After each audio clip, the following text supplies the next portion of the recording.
সময়ের চেয়ে জীবনের মূল্য অনেক বেশি। কেউ অতিরিক্ত স্পিডে গাড়ি চালাবেন না, কারণ একটা দুর্ঘটনা সারা জীবনের কান্না।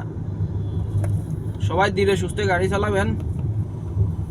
তো ইদানিং দেখতেছি অনেক গাড়ি দুর্ঘটনায় পড়তেছে।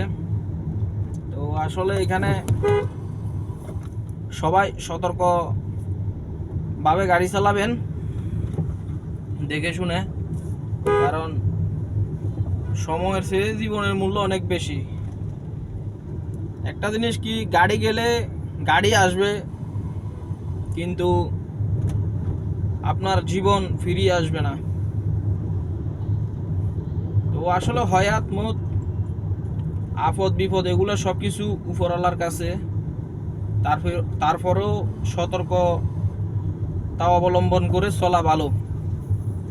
রাস্তায় চলার পথে অনেককে দেখি রাস্তায় গাড়ি নিয়ে চাপাচাপি করে, একটাই আরেকটারে ওভারটেক করছে কেন, ওইটা নিয়ে রেষারেষি করে। তো আসলে এগুলা থেকে আপনারা দূরে থাকবেন সবাই। তো একটা জিনিস সবসময় মাথায় রাখতে হবে যে যত তাড়াহুড়া করবেন, এটা হচ্ছে শয়তানের লক্ষ্য।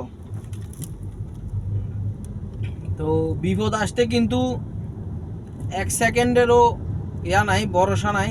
সেকেন্ডের ভিতরে বিপদ চলে আসে। তো যার কারণে বলতেছি, আপনার যারা রাস্তায় গাড়ি ঘোড়া চালান, একটু দেখে শুনে সাবধানে গাড়ি চালাবেন, সতর্কতা অবলম্বন করে।